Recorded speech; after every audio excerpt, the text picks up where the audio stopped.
AICC ಅಧ್ಯಕ್ಷರಾಗಿರ್ತಕ್ಕಂಥ ಮಾನ್ಯ ಮಲ್ಲಿಕಾರ್ಜುನ ಖರ್ಗೆಜಿಯವರು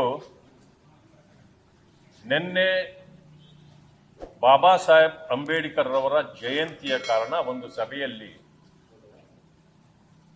ಬಾಬಾ ಸಾಹೇಬ್ ಅಂಬೇಡ್ಕರ್ ಅವರನ್ನ ಕಾಂಗ್ರೆಸ್ ಸೋಲಿಸಿಲ್ಲ, ಡಾಂಗೆ ಮತ್ತು ಅಂದ್ರೆ ಕಮ್ಯುನಿಸ್ಟ್ ಪಕ್ಷದ ಡಾಂಗೆ ಮತ್ತು ಆರ್ಎಸ್ಎಸ್ನ ಸಾವರ್ಕರ್ ಅವರೇ ಸೋಲಿಸಿದ್ದು ಅಂತಕ್ಕಂಥ ಮಾತನ್ನ ಹೇಳಿದ್ದಾರೆ. ಇದನ್ನು ಪ್ರಥಮವಾಗಿ ಪ್ರಸ್ತಾಪ ಮಾಡಿದ್ದು ಜೈರಾಮ್ ರಮೇಶ್ ಅವರು, ಎರಡನೆಯದಾಗಿ ಅದನ್ನು ಮಾಡಿದ್ದು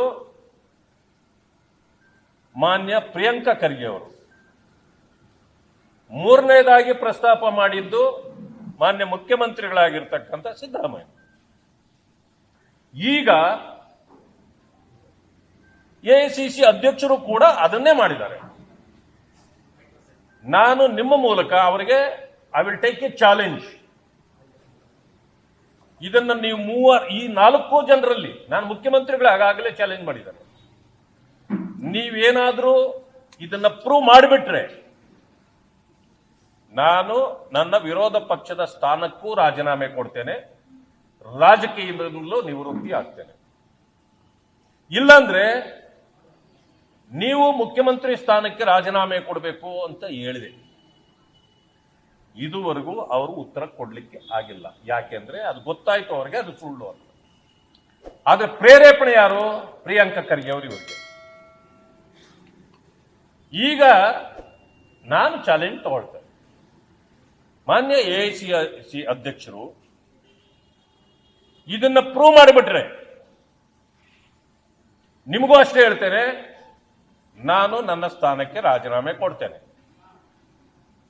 ಇಲ್ಲ ಅಂದ್ರೆ ನೀವು ನಿಮ್ಮ ಮಗ ಸಿದ್ದರಾಮಯ್ಯ ಮತ್ತೆ ಜೈರಾಮ್ ರಮೇಶ್ 4 ಜನರು ರಾಜೀನಾಮೆ ಕೊಡಬೇಕು.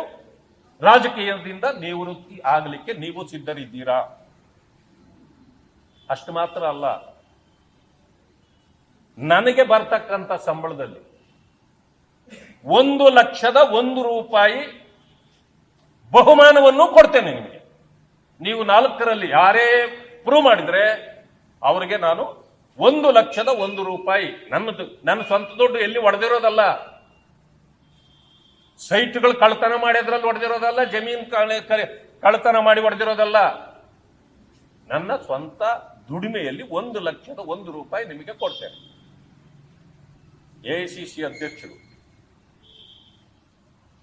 ಖರ್ಗೆ ಅವರು, ಅವರ ಮಗ ಪ್ರಿಯಾಂಕಾ ಖರ್ಗೆ ಅವರು ಒಂಥರ ಡಬಲ್ ಇಂಜಿನ್ ಸುಳ್ಳುಗಾರರಿದ್ದಂಗೆ. ಇವರು ಸುಳ್ಳನ್ನ ಹಬ್ಬಿಸೋದ್ರಲ್ಲಿ ನಿಪುಣರಾಗಿ ಬಿಟ್ಟಿದ್ದಾರೆ.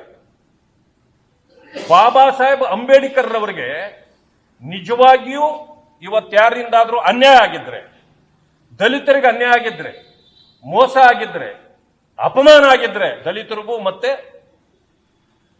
ಬಾಬಾ ಸಾಹೇಬ್ ಅಂಬೇಡ್ಕರ್ ಅವರಿಗೆ ಇಂಥ ಖರ್ಗೆಗಳಿಂದನೇ ಆಗಿರೋದು. ಅವರೇ ಹೇಳಿದ್ದಾರೆ, ಅಂಬೇಡ್ಕರ್ ಅವರಿಗೆ ಈ ದೇಶದಲ್ಲಿ ನ್ಯಾಯ ಸಿಕ್ಕಿಲ್ಲ ಅಂತ. 65 ವರ್ಷ ನೀವೇ ಆಡಳಿತ ಮಾಡಿ ನ್ಯಾಯ ಯಾಕೆ ಕೊಡ್ಲಿಲ್ಲ ಅವರಿಗೆ? ದಲಿತರಿಗೆ ಬಹಳ ಅನ್ಯಾಯ ಆಗಿದೆ ದೇಶದಲ್ಲಿ ಅಂತ ಹೇಳ್ತಾರೆ. ಆದ್ರೆ ಎಲ್ಲ ದಲಿತರಿಗೂ ಅನ್ಯಾಯ ಆಗಿದೆ, ಅದನ್ನು ನಾನು ಒಪ್ತೇನೆ. ಆದ್ರೆ ನಿಮ್ಗೆ ಅನ್ಯಾಯ ಆಗಿಲ್ವಲ್ಲ? ನಿಮ್ಗೆ ಯಾವ ಅನ್ಯಾಯ ಆಗಿದೆ? ಎಲ್ಲಾ ದಲಿತರದು ನಿಮ್ಮನೆಯಲ್ಲೇ ಇದೆಯಲ್ಲ ಕಣಜ. ಆದ್ರಿಂದ ಇಂಥದನ್ನ ಬಿಡಬೇಕು. ನೀವೇನು ಪತ್ರವನ್ನ ಪ್ರಸ್ತಾಪ ಮಾಡ್ತಿದ್ದೀರೋ ಅದು ನನ್ನ ಕಡೆಯಲ್ಲೂ ಇದೆ. ಹೊರಗಡೆ ಬನ್ನಿ. ಮಾನ್ಯ ಮುಖ್ಯಮಂತ್ರಿಗಳಿಗೆ, ಎಐಸಿಸಿ ಅಧ್ಯಕ್ಷರಿಗೆ ನಾನು ಸವಾಲಾಗ್ತೇನೆ. ವಿಧಾನಸೌಧದ ಮೆಟ್ಟಲು ಮುಂದೆ ಪೆಂಡಾಲ್ ಹಾಕಿ ಜನರನ್ನು ಕರೀರಿ. ಆ ಪತ್ರ ತೆಗೆದುಕೊಂಡು ನಾನು ಬರ್ತೇನೆ, ನೀವು ಅಲ್ಲಿ ಬನ್ನಿ, ಚರ್ಚೆ ನಡೆಯಲಿ. ಆ ಪತ್ರದ ತಿರುಳು ಏನು ಅನ್ನೋದನ್ನ ಎಲ್ರಿಗೂ ತಿಳಿಸಿ. ಇಂಗ್ಲಿಷ್ನಲ್ಲಿ ಇದೆ ಅದು. ನೀವು ಯಾರಾದ್ರೂ ದೊಡ್ಡ ದೊಡ್ಡ ವಿದ್ವಾಂಸರನ್ನು ಕರೀರಿ, ಅಲ್ಲಿ ಕುಳಿಸಿ ನಾವು ಮಾತಾಡೋಣ. ನೀವೇನಾದ್ರೂ ಪ್ರೂವ್ ಮಾಡಿದ್ರೆ ನಾನು ನಿಮಗೆ ಅಲ್ಲೇ ನಿಮ್ಮ ಕಾಲು ಮುಗಿದು ಕ್ಷಮೆ ಕೇಳಿ ನನ್ನ ಸ್ಥಾನಕ್ಕೆ ರಾಜೀನಾಮೆ ಕೊಟ್ಟು ಹೊರಗಡೆ ಬರ್ತೇನೆ.